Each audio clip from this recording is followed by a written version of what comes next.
screen, so we're going to start yelling at you. Get those words!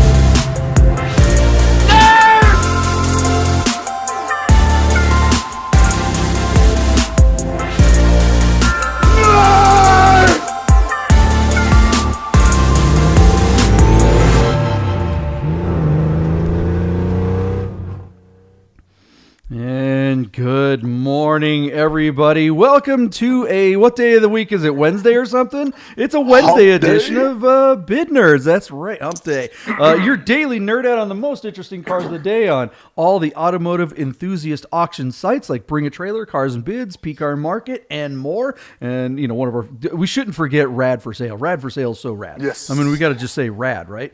I'm saying the names of all those so the algorithm listens to it or something like that and somehow knows what the heck we're talking about. How are you, Michael Deeb? Coming to us not from San Francisco, but from Las Vegas, Nevada.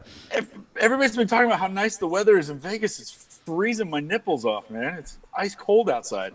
That is true, man. We went out to dinner with some friends who were also visiting from Seattle, so you can blame them. They brought the weather. That is Jeff and Sherry, Jeff Weibel from the PCA up there in the Northwest. Yeah, we had a great time with them last night. Had a terrible dinner experience at a restaurant here downtown. Where? It was like the Triple George. We've been told so many times how great it was. We finally made a reservation. Had our friends from out of town. We go, down the block. Go in there, and it was just as cold in the restaurant as it was outside. I swear to God, they had the AC turned on. We kept mentioning it to the server, and he's like, "Oh, well, the heat's supposed to be on," and he just walks away, and we never see him for an hour and a half. It was crazy. It was the worst service I think I've ever seen. There it is. Good thing for Triple George, nobody watches this show because we'd be ruining them right now. But we still had a great time anyway, despite the bad service. Even that wasn't good. It was like freezing the second it hit the table, and then everything was just cold. It was like, what, this is outdoor seating. What are we doing here? It was great. Good times. But we're going to try to take a drive this afternoon. You and I have some business to do midday, and then hopefully by the time we're done with that, we're going to go take a run out to the Overton Run, do a sunset cruise. Since Sherry and Jeff have never done that before, so we're kind of excited about it. Very cool. Rochelle, so before we get to business, this is the daily nerd out on the most interesting cars on all the automotive enthusiast auction sites. But before we get to that, we've got our friends over at Guy's Customs, right?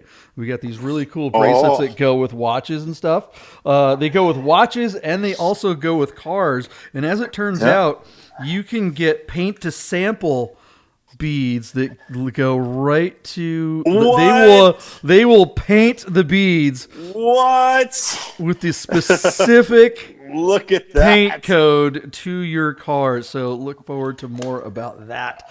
Guys _ customs. That's GYX _ customs on Instagram. It's the only place you can order them. Can I venture a guess as to what color or paint code that What color might those beads be, Michael D? What is that? I'm really, since we nerd out, we're going to look at a 1983 Porsche 911 SC that is painted Rubino Rot Metallic. That's today. true. Aren't we? If I only had one guess, I would guess that's the color of that car. Looks really familiar. Why we chose that color.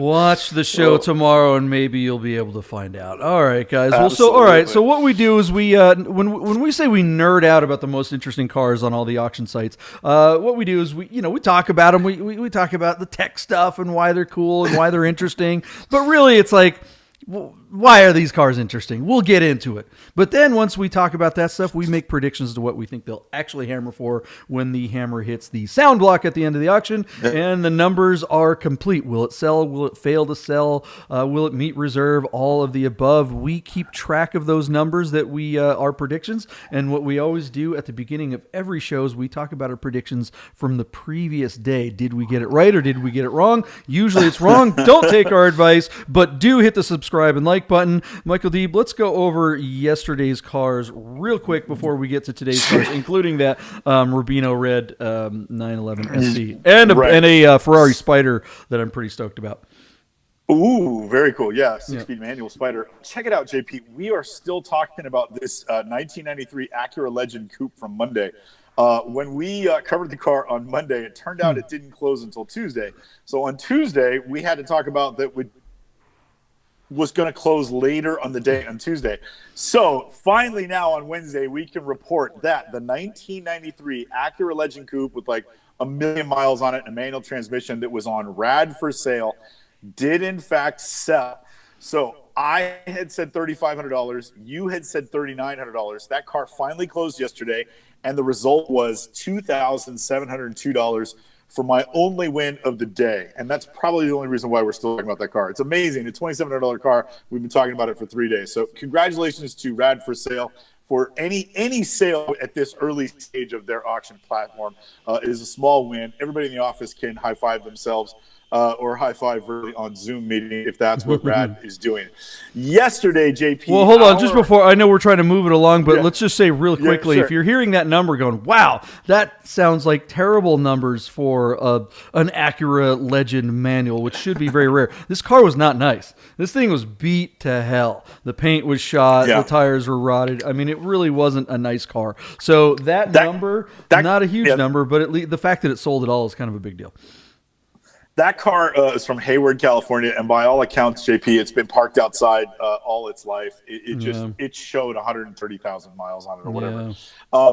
Yesterday, JP, our star car was on Cars and Bids. It was a 2013 Fiat 500 Abarth. The white one with the gold trim was the star car, I think. There it is. That's the little sucker.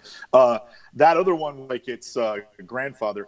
But this Fiat 500 Abarth was available in Connecticut and had some really interesting mods. So despite 60, 70,000 miles on it, the guy had swapped out for a bigger and more powerful aftermarket he mounted an intercooler that I don't think these things originally came with. You got BBS wheels painted in gold.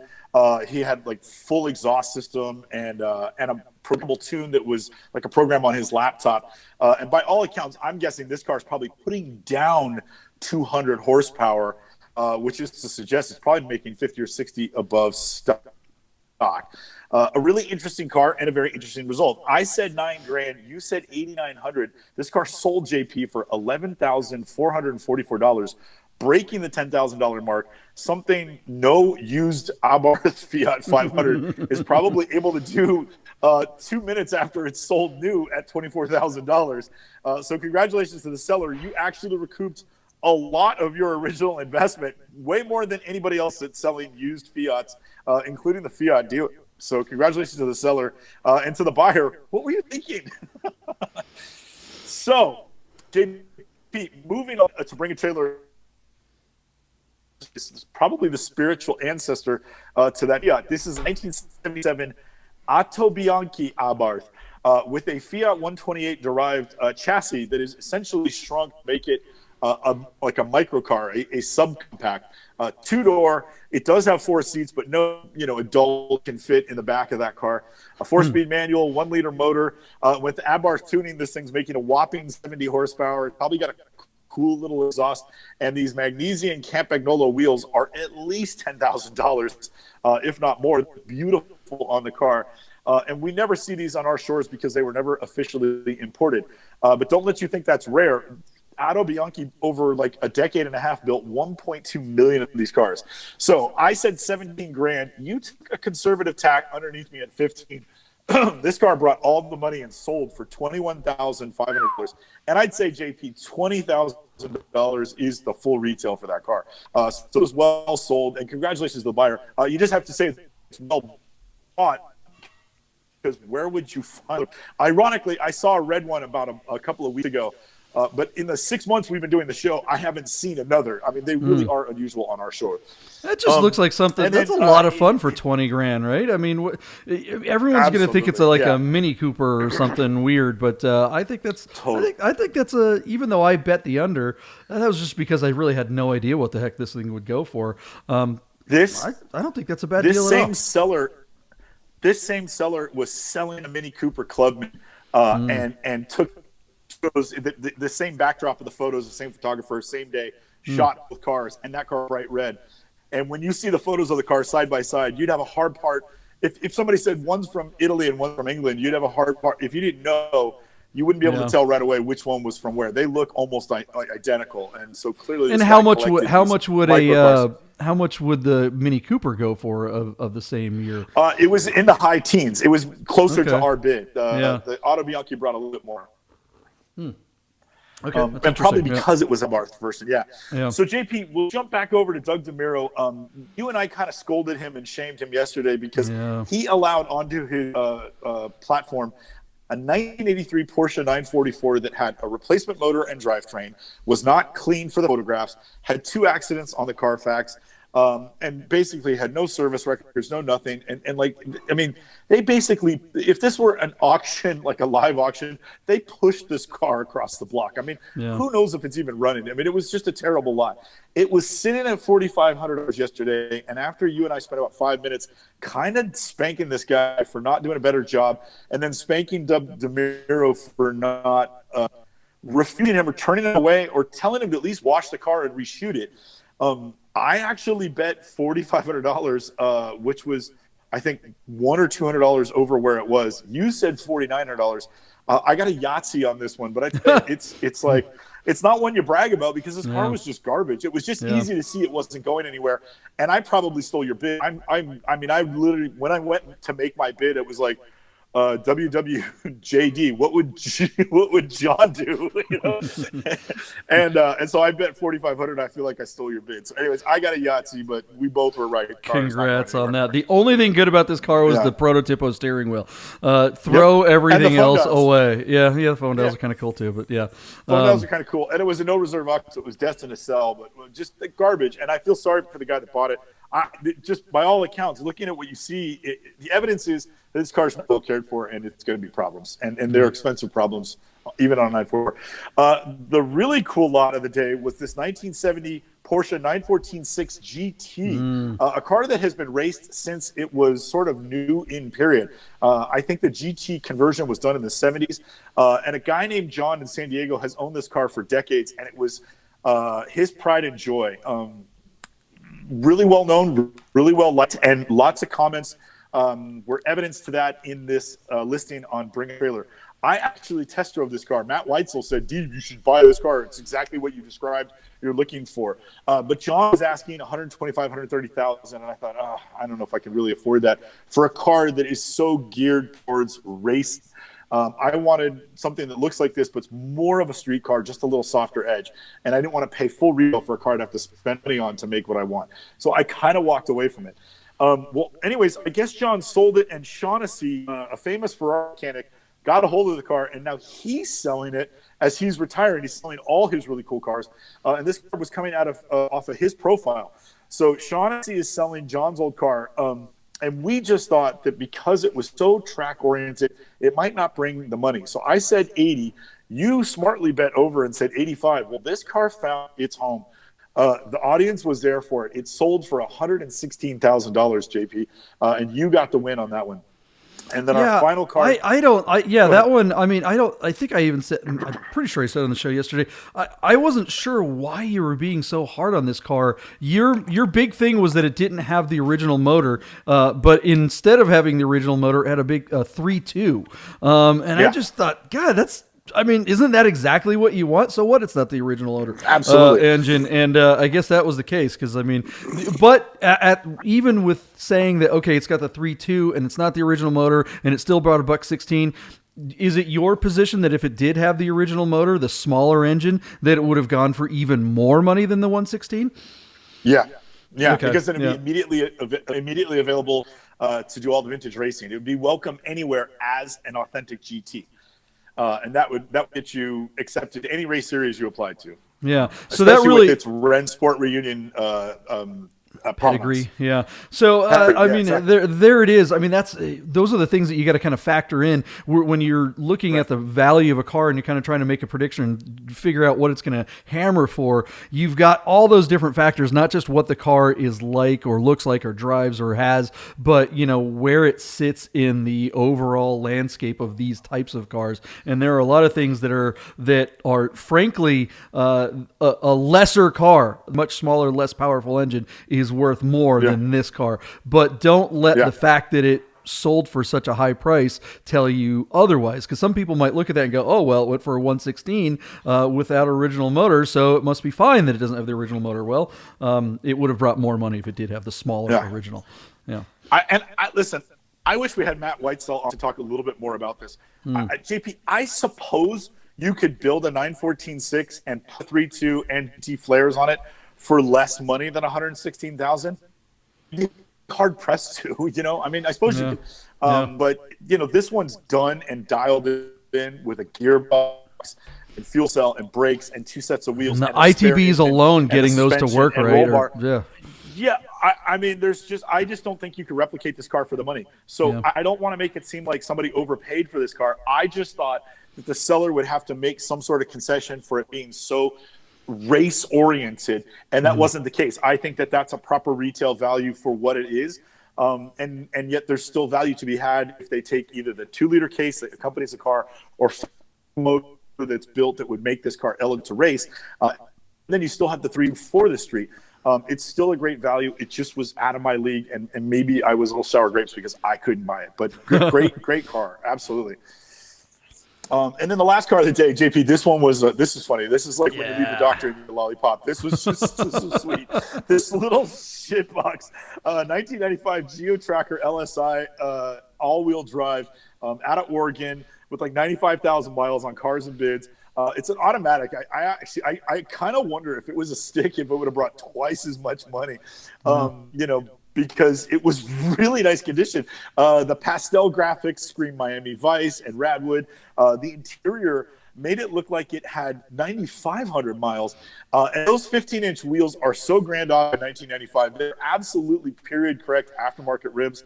And then somebody treated this thing like a little 2 or 3-inch lift kit, and it really does just sit right as a little off-road vehicle. And I just, you know, we poo-pooed it, but it's just like this cool little car. So JP, I said it won't even make $6,000, $5,900, and I thought I was shooting high. You bet the over, and I knew I was in trouble. 6,500 was your guess. And JP, this thing found a home. It sold $8,500 on Cars and Bids. Doug DeMiro wins, the seller wins, and the buyer wins. Congratulations to everybody involved. That actually made me happy that it brought all the money. Someone got themselves a life-size stomper. Remember those little battery-powered stomper cars? That's exactly what this thing was. It's a box with wheels. Oh, man. I don't know what it is. You know how when you notice one car, you know, something obscure like this, you're like, oh, I haven't seen something like that. And then you see them everywhere. Lately, I've been seeing these everywhere, but they're usually the convertible ones. And the convertible ones, as much as a cabrio person as I am, the convertible ones just look awful. They have like a weird line. There's like a straight to the back, and the way it just looks really, I don't know, goofy and tacky. This little stomper box with the fender flares, I think it looks pretty cool. There you go. You said it. Leave that for 1 second. Yeah. This thing probably came on 14-inch wheels with 185 tires that were like all-terrain or mud. No. This guy put 15s, which are probably an inch wider, and he put these big bulbous tires because of the kit. Yeah. And that it accentuates the box cut flares, and suddenly your little geo tracker, it's masculine, and that's almost impossible to do with pastel graphics on an automatic, with a 3-speed automatic, and yet that thing looks kind of tough. And I'm telling you, man, for that reason, I think it brought all the money. And the fact that it's super clean, and it's nice to see that it did well on Cars and Bids. So, like I said, smiles all around. Congratulations to everybody. Could you imagine 2 big period correct rally lights on the grill, big, huge? Absolutely. That would just be so dope. And black out the grill with what's that? Black out the grill and then do like a gray paint job or something a little more masculine. That'd be a cool little car, man. Yeah, digging it. Or a light bar. That'd be awesome. Yeah. All right. Well, that was yesterday's cars. We're going back. We're checking ourselves on our predictions, and I'd say we did okay yesterday. Let's see how we do today. The big car of the day, if you saw the thumbnail, you probably saw that Ferrari 360 Spyder in silver. Deep, tell us about that. And we've talked about another one of these recently, so I wanted to kind of talk about one of these again. We've been kind of all over 360s recently. It's been our little go-to Ferrari, and the reason is simply this: what we're seeing is that 430s, the car that came after our 2004 Ferrari 360 Spyder, offered out of Azle, Texas, with just 16,000 miles, and importantly, a 6-speed manual transmission, the gated gearbox on this car. The 430s with the manual transmission are probably less than 15, maybe even 8% of production had the manual gearbox, and they are going through the roof. Coupes and Spyders are bringing regularly 200,000 or more. And that we also see that 355s with a manual gearbox also bring a very high premium, a $60,000 to $80,000 Spyder or coupe with an F1 gearbox. If it's a manual, it's going to bring somewhere between 95 and 135,000 Spyder and coupe accordingly. So now what we're seeing is that the 2004s with the manual are really starting to separate themselves from F1 gearboxes, and these are sort of they really do bridge the gap between the older technology of a 355 and the extraordinary supercar performance of a 430. These cars remind me a lot, JP, of like a 997 GT3. You're talking over 400 horsepower, over 300 pound-foot of torque, manual gearbox, around 3,000 pounds in rear-wheel drive. These feel a lot like a GT3, and they're very rewarding to drive. The caveat with 360 is the expensive belt service. And in the case of our car here, that belt service has been performed in the fall of 2019. So services are up to date. It's a Spyder. It's got Daytona-style seats. It's got well under 20,000 miles, 16,000 miles on the odometer. It's down in Texas. And the belt service is done. It's got challenge grills. I mean, this is a really nice car. Now, the colorway might not be everybody's cup of tea. It is bright silver with a red leather interior, but it does have a black dash cap. It does have a black steering wheel. It does have black carpets. The gated shifter is very easy to use. That motor right behind your ear makes you feel like you're driving a race car. This is a tremendous value for the money in and around that $100,000 range.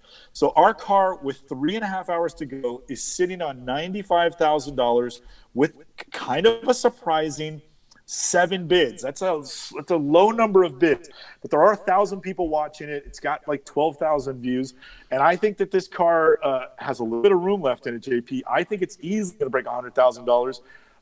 What's your opinion? Would you rock a silver car with red leather if it meant you get to drive that via a stick? I mean, come on. I mean, I honestly, this is my favorite colorway. You say I get that it's controversial, but I don't think there's a better looking combo. I mean, with the black and the red and the silver, the brilliant silver. I don't know what specific Ferrari color that is, but this thing just pops.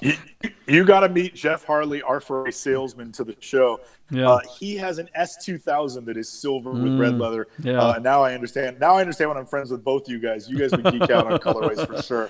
One thing I wanted to be very clear on, and one of the reasons why we picked this car again, as we have talked about it a lot recently, is you mentioned the belt service, and this car is, I don't know, kind of a bubble car when it comes to that service. The previous cars, the 355s, required an engine out belt service, and the car after this, the 430, had upgraded to the chain driven, so it didn't need it at all, whereas this one still needs the expensive belts, but because it has an inspection and maintenance panel behind the seats, the engine does not need to be removed. So it is marginally less expensive to perform that service than it is on a 355 or a 348 or any of the previous cars.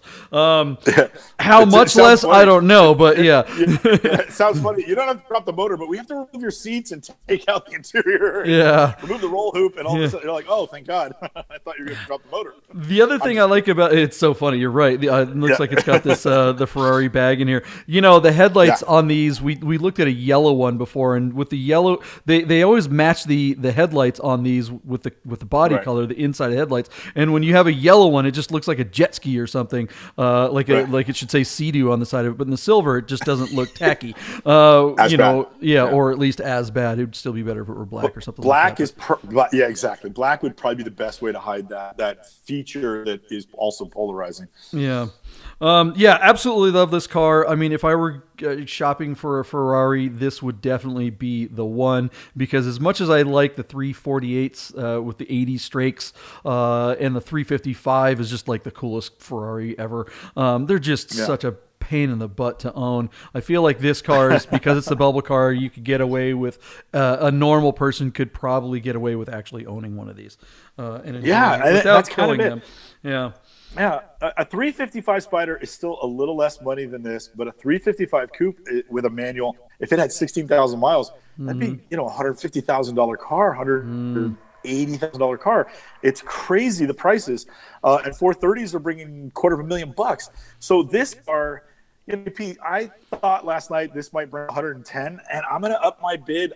It's at 16,000 miles, so I'm gonna be tacked and say $116,000 is going to bring this car home today, and I feel good about that number.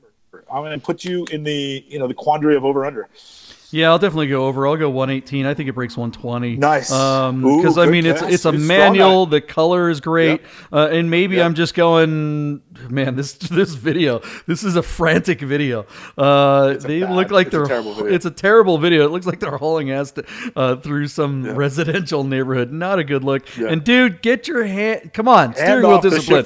Hand off the shifter. Get it off noon. Drive like you know what you're doing. You look like a 12-year-old who's first. Oh, I got to drive a Ferrari. Have you ever let someone drive your sports car and they get it and drive it like that? I mean, are you just like, it's like you don't want to be the precious dickhead. I got a great cousin Mark story real quick. So I bought that Bullet Mustang JP in 2001. And I spent like $7,000 on the suspension, and it came with like a tuned exhaust. That was such a muscle car in the early 2000s. And cousin Mark could not wait to drive it. And all of Mark's friends have hot rod domestic cars down in Foster City, California. So Mark gets in the car and tries to speed shift through the gears and literally broke something in my transmission trying to like crunch it to get it to like chirp the tires as he was, like munching on first and second, third upshifts, and literally broke my Mustang. But Mark, 12 noon with the left hand, wouldn't take his hand to shifter, and really broke my Bullet Mustang. I had to take it in and get something fixed under warranty because I let Mark drive my car. I love him to pieces, but he could not wait to beat on my car. It's hilarious.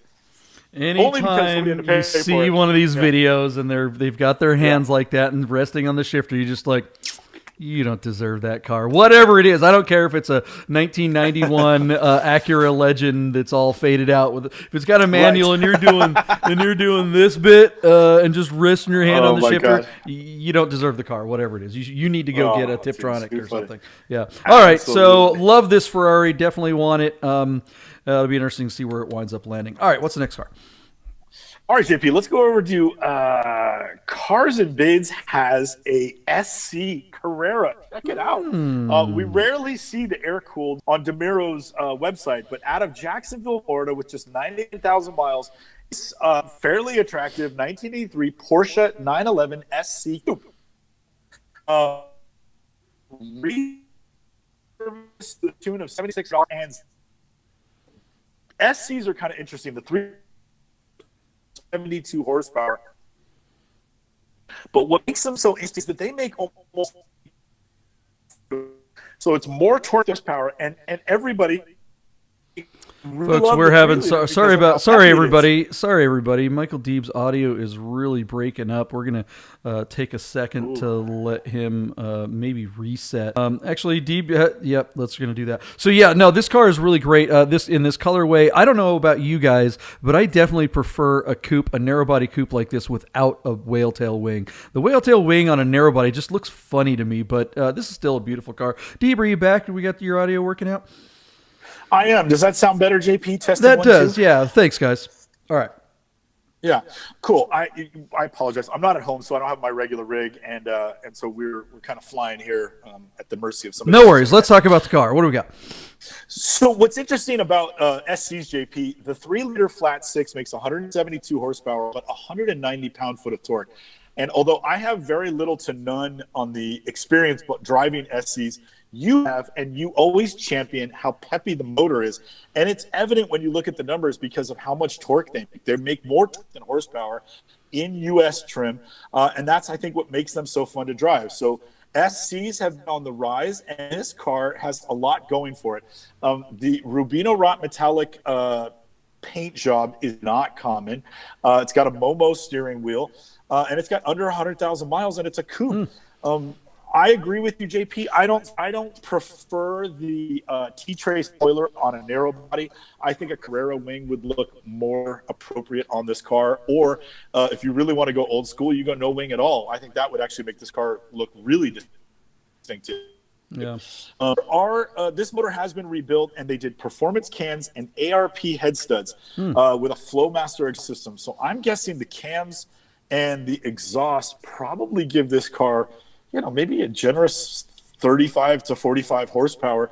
So by all accounts, this is probably feels more like a 3.2 engine when it's all said and done. Like I said, $7,600 in recent service. That was all performed in December of 2020. So you would think everything is up to date and ready to just be enjoyed. With less than an hour to go, JP, on 26 bids, we're looking at $33,000. Is there any mention who? Go? Does the interior run it? Well, what I'm looking for is one of the things. Okay, so the engine rebuild is interesting because there's a company. Where's this car at? This is a California car. Oh no, this is in Virginia. Okay, so I think we're okay. Whenever you see the red fan like that. Whenever you see the red fan, you gotta really look carefully because that is a telltale sign of Motormeisters in California having done the rebuild, and they are notorious for doing like really, really not just poor work, but like criminally detrimental. Not even fraudulent. They were known. There's a huge thread on it. I actually saw a car very recently that I considered purchasing, and it turns out the motor was rebuilt by Motormeisters. And they paint the fan red, and a lot of times they'll paint the cowling red, and then you look under and you see the oil. What is it? The oil filter cap or whatever or the oil. They painted it to match the color of the car. That's weird. Who the hell does that? So that just like freaks me out a little bit and goes, all right, pay attention. Now it shows a bunch of receipts and it's from some other company. So hopefully I don't suspect that this is a Motormeister car, but definitely look closely and confirm that if you are considering purchasing this car. It is a really neat looking car. And SCs, the 3 liters, like you said, they're great. They're just what they are is they're insanely reliable. There's just like the SC, you can pour sand in them, you can just drive the hell out of them, and they just keep going and going and going. Even when something's wrong with them, they just keep going and going and going. So it really is the most robust 911, I think, of all the generations. There are certainly more powerful ones, but this is the one that just like will keep going forever. And it's a coupe. That's what everybody wants. So where's this thing going to land in just a little bit? Cars and Bids. What a weird platform to sell this car. Right, I would say that have to this car and bring a trailer. The advantage of maybe bringing the car to market quicker, or maybe getting a higher reserve. I don't know. I just don't think it's worth it. This really needs to be on T, and I think that's going to hurt it here. By all accounts, JP, I would say this should be a 45 car on here. I said $43,000, which means it's going to get another 10 grand. I don't think the case. I'm going to say 40 grand. I'm going to go. I think it breaks 40 just because it's an SC. I don't feel strong because of the platform. So anyway, I'm gonna say. And if you're right about the company, if you're right about the company that did the motor, it's not even worth the 40, it's not. I don't think it is. I think that's specifically why they showed in the pictures. There are pictures of some other company that did the work. So really pay attention again. What's that? Those receipts are the service that was done in December. The motor was rebuilt obviously earlier and by somebody else. So your suspicions. That is really, really scary if that's the case. Yeah, I'm digging through this ad. I'm not seeing anything. Yeah. Maybe looking in the comments. That is a terrifying prospect if that's the case. If that does want, if I were interested in buying this car, that's absolutely a question I'd be putting on the question thing, and I would not answer it unless I got a definitive answer in the one way or the other. I would not buy this car unless I got a definitive answer on that. Tell us the name of that company again that we should be. Motormeisters out of California. Yeah. They are no longer in business, and they're not a bad shop. They're not a shop that does poor work. They're a shop that does fraudulent work. The owner was arrested. Yeah. These people were criminals. They were notorious for like taking people's money and painting everything and making it look good and not rebuilding them, or taking them apart and salvaging the good parts out of your motor and putting used parts in there and charging you for new stuff. I mean, they were awful. So yeah, our friend our friend Tony over at 900 series here, who is an independent shop that works on air-cooled Porsches. He's like, oh yeah, we love Motormeister because we've rebuilt like a dozen of their engines that have only had like 1,000 miles. Wow. Yeah, it's like they are just the worst. Yeah. So, anywho's. All right, JP, I say 40. Where are you at? I'm going to say 39 because of the platform and because it's from Florida. Okay. I think those two things are detrimental to this car. If it were on BAT or even P-Car Market, it would bring at least another $5,000. Though P-Car Market hasn't really brought great money for air-cooled cars from what I've seen either. So, who the heck knows? All right, what's next? Tough. All right, JP, we have an interesting car. I don't think we've looked at one of these yet. A 1966 Mercedes Benz 230 SL. The nickname for this car is the Pagoda. I don't know why it has the name, but it's very cute, and everybody refers to them as such. It's interesting to note, JP, that most of these cars are manual transmission. They run by, so the two inline 6-4-speed. These cars used fuel injection systems. Hey everybody, we just continue to have Deeb. We're continuing to have really bad audio issues here, so we're struggling a little bit today. Thanks for hanging out with Cars and Bids and Bring a Trailer at I can't even remember the name of our own show.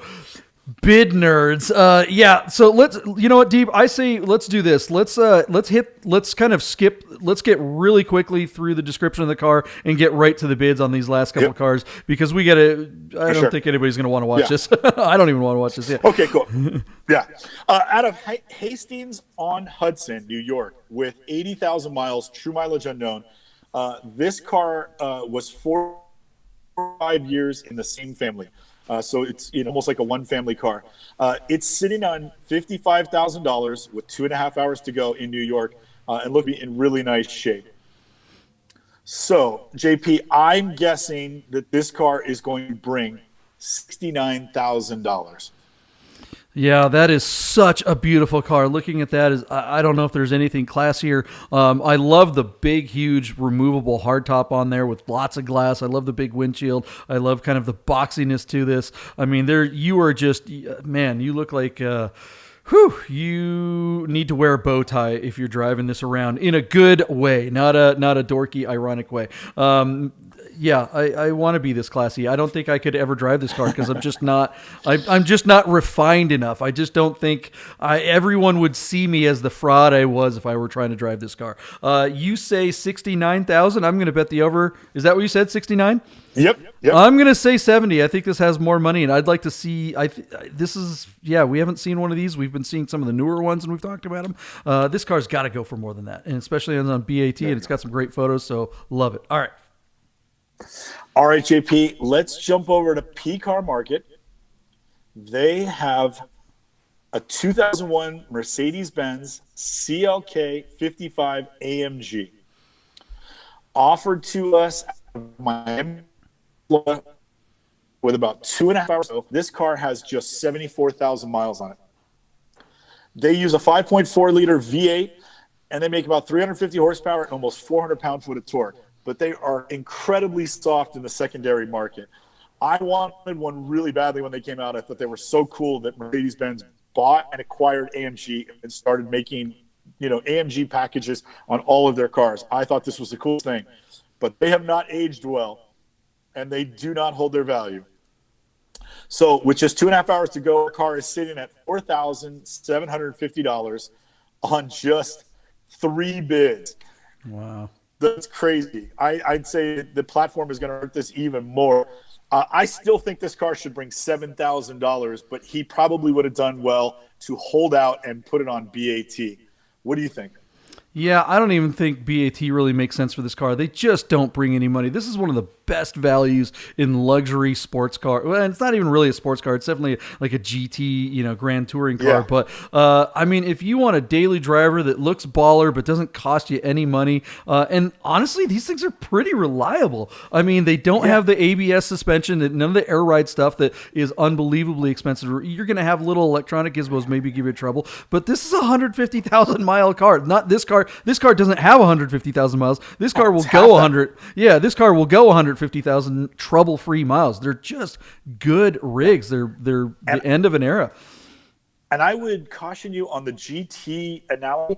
The suspension on these are really firm. What I'd call this is a European muscle car because they got big motors. They go fast in a straight line. They just don't handle. But it rides like a muscle car. I mean, it's kind of neat that way. I don't know. They're a lot smoother than a Rust. I guess that's kind of that's personal opinion. I mean, I've owned one of these and I love it. I mean, they're smooth as can be. You get on Route 66 out in the middle of nowhere, going 150 miles an hour, and you can have your pinky in the air and drink your tea and just be like, doop, doop, doop, doop, doop. I mean, this car has that refinement. You can wear your bow tie, kind of like the SL that we were just talking about. But it doesn't cost you anything. I mean, this car is almost worthless. They bring no money. It's so ridiculous how cheap these are. I'd be shocked. You said what was your bid on this? JP, I said $7,000. Yeah, I mean that's what it's worth, which is nuts. This should be a $15,000 or $20,000 car, and it's just not. Yeah. I think the seller would do better to honestly sell it on Craigslist or something. I mean, or trade it in. Isn't that crazy? It's sad. So CarMax might give them more money. Where's it sitting at now? You said like 3 bids at $4,000 or something. Yeah, $3,900. This might be another opportunity, like you kind of stole a Mercedes on P-Car Market. You bought that really awesome 190 Cosworth. This might be another car that you could just swoop in and get super cheap. And maybe I'll be paying attention to this because, what a fan. If you could get this for under $7,000, it's just such a fantastic car to drive around. $4,700 where it's sitting at right now. I don't know. I'm going to say $5,500. It's not going anywhere unless I buy it. Yeah, I don't think so. Where is this thing? Is it in Florida? Yeah, I think so. Yeah, that signs me out. Yeah, I'm not going to Florida to get a $7,000 car. It's in Denver, the Sunshine State. Anybody that knows that joke knows funny stuff. All right, let's move on here. What do we got? All right, JP. Just like yesterday, we're gonna weird note. This is a 1982 Mercury LN7. Oh yeah, with just 19,000 original miles out of Atlanta, Georgia. Believe it or not, JP, I don't know if you knew this prior to picking this car, but this thing is powered by a 1.6-liter inline-4 that uses hemispherical cylinders. Yep, that thing's got a Hemi. In a Ford, kids. And it's front-wheel drive. It's a 3-speed automatic. And I'm telling you, nobody would ever look twice at this car. Except that now this car is Radwood gold. Could you imagine this thing with its little baby imitation phone dial wheels and that swoopy front end? I mean, this thing is absolutely hilarious. 19,000 miles. It is in spectacular condition for its age, and you rarely see them driving on the road. Most of them have just been mutilated for parts to keep other Ford products going. So this is just an outstanding preservation class car. It basically looks like a little, Mercury's version of the Mustang, but left in the dryer too long. It's like 2/3 scale. Yeah, it has a lot of Fox body notes. I mean, what this car really is a Ford Escort of the era. And the Ford Escort, then they made the Ford EX. Someone might want to check on me on that, or maybe it was the FX or something like that. But it was supposed to be like the Ford Escort. Instead of having a hatchback, it was supposed to have, instead of having the boxy the hatchback, the EXP. Thank you. That's what it was.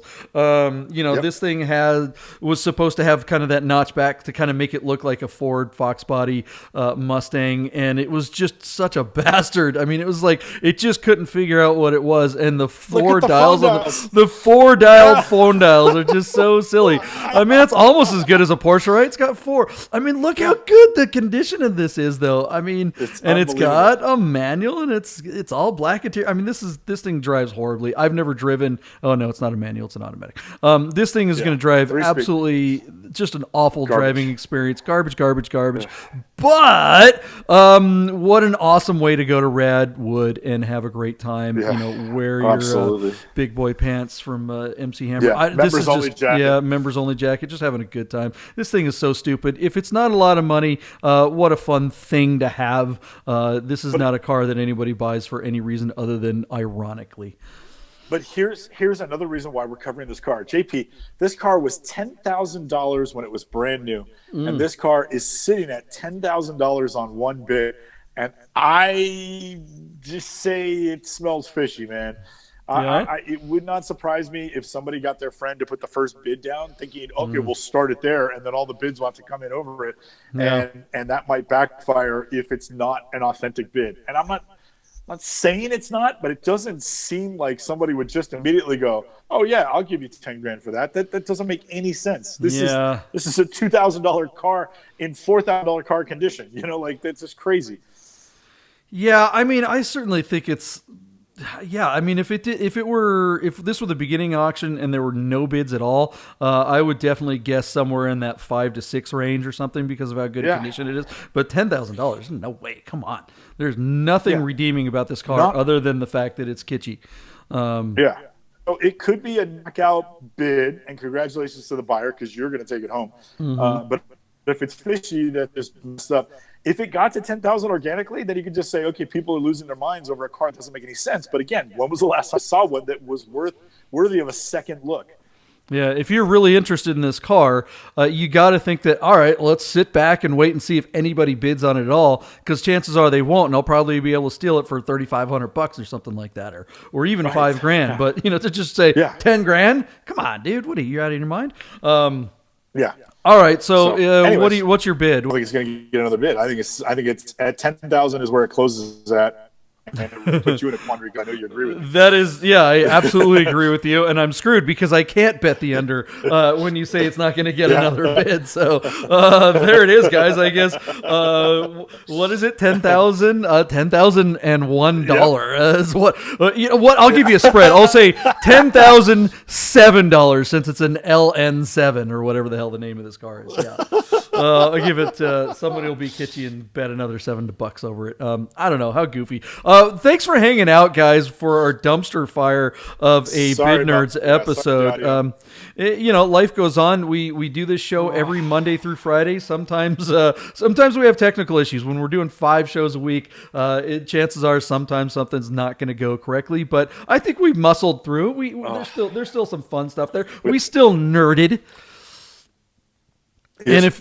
And if you're a nerd out there watching, please subscribe, hit the notifications button, and this is the kind of show we hope you turn on and you just listen to it in the background while you're perusing all the cars of the day on Cars and Bids and Bring a Trailer and Rad for Sale and all the other auction sites. Drink some coffee, listen to a couple nerds that don't know what they're talking about, and let us know. Tell us that we don't know what we're talking about. We'd love to hear that we're idiots. I love it when people put comments on our site. They're like, "Oh, you need to do research or do your homework and stuff like that." It's like, no, we don't. We don't need to do research. What difference would that make? Would you really be more likely to watch if we actually knew what we were talking about? The answer is, of course not. We're nerds. We think we already know what we're talking about, and we clearly make the point, or at least we prove the point that we don't, because we're never right about anything. So don't take our advice, but do, go buy a car in Cars and Bids and Bring a Trailer. Today, are you going to buy any of these cars today? Are you going to be bidding on any? I'm going to watch that CLK. See if we can. You know what? I say that, but then then I'm just there's no way I'm going to Florida to get that CLK. I'm not doing it. Road trip to Florida. And it wouldn't be worth it. Yeah, and it wouldn't be worth. There's no way it's worth the shipping. value would be lost if you spent $2,000 on Japan. So the car is going to stay on the East Coast. All right, guys, we'll stick around or come back for another episode of Bid Nerds tomorrow. Same time, same place, and we'll see you tomorrow. Thanks, Bid Nerds. We got to end this show. We need a dumpster fire ending when they just go really poorly. That would. Get those words!